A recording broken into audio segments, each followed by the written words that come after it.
first year competing in the Agriscience Fair competition. This past year, we conducted research on a new method of mangrove propagation utilizing aquaponic systems. This proprietary research took us 6 months from the start of construction to the end of the project. We selected this project because every year our FFA chapter works with the University of Central Florida Coastal Estuarine Ecology Lab to propagate Rhizophora mangle, also known as red mangroves, for a restoration project along Florida's coastline. The mangrove propagals that we have grown assist directly in the restoration of Florida's coastal estuary ecosystems that have endured severe destruction. These mangrove forests and estuaries serve as a crucial natural habitat for a multitude of keystone species, such as gamefish, crabs, and shrimp. Each year, we notice stunted growth rates and high mortality rates in our mangrove propagules. This was a problem that we were determined to fix. Now, through our statewide aquaculture competition, we learned about aquaponics, which is the use of aquatic animals for the cultivation of plants, and we wanted to implement this system. We wanted to determine if it was possible to propagate mangrove propagules in an aquaponic system while achieving a higher rate of growth and survival amongst the propagules. Throughout the duration of the project, we compared the data and overall practice of traditional red mangrove propagation with that of our aquaponic red mangrove propagation. We heavily researched the current impact of mangrove estuary destruction and gained knowledge on the current events that are taking place to propagate and restore mangrove propagules. Measurements and data recording played a crucial role in the concept of this project, and we utilized the observation of ecology principles, such as growth and development observations of the mangrove propagules, to monitor the results of this project. We gained knowledge and understanding regarding the laws of policies that surround propagation and collection of mangrove propagules, along with the production of certain Oreochromis aereus niloticus, or Blue Nile tilapia hybrids in our county and state. The construction of 3 aquaponic systems taught us the skills and knowledge regarding the mechanical factors of the project.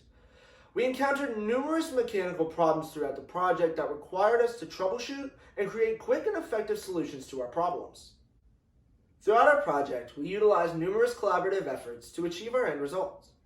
We collaborated with Linda Walters at the University of Central Florida Coastal Estuarine Ecology Lab to acquire the red mangrove propagules that would serve as our test variables in the project. After our project measurement period was completed, the University of Central Florida Coastal Estuarine Ecology Lab transplanted our propagules to the coastal estuaries that were in need of restoration. This collaboration not only provided us with healthy and viable test variables, but also provided us an opportunity for our project to assist directly in estuary restoration. Along with this, we collaborated with Eric Cassiano, an IFAS Assistant Extension Scientist at the University of Florida Tropical Aquaculture Laboratory. Eric Cassiano assisted us in constructing our tank designs and project layout, along with providing feedback on our plans and goals for the project.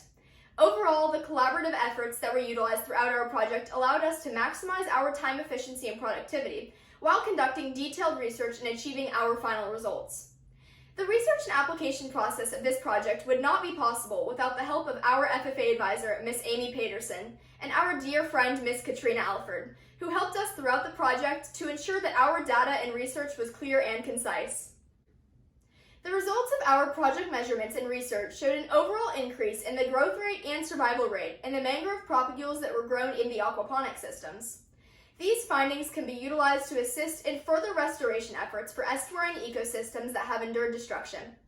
The overall success of the symbiotic relationship between aquatic fish species such as tilapia and the mangrove propagule growth can be applied to future food production methods. Producing an aquaponically raised source of seafood can allow for the potential of mangrove propagules to be cultivated in the same production. The findings and conclusions of this project have proven that mangrove propagules grown in aquaponic systems have an increased growth rate, which can mean that this has environmental benefits. The utilization of aquaponic systems for ecosystem restoration will save water due to the fact that water in aquaponic systems constantly recirculates. This method of restoration and propagation efficiently utilizes natural resources without creating excess waste. This research can be used to better help the restoration efforts, not only in the state of Florida, but across the whole world. We plan on utilizing the data we have collected in this experiment to continue into our next year, and we will further expand on our results. The lessons learned and the partnerships created will benefit us as we continue towards a goal of creating real-world impact with the results of our project.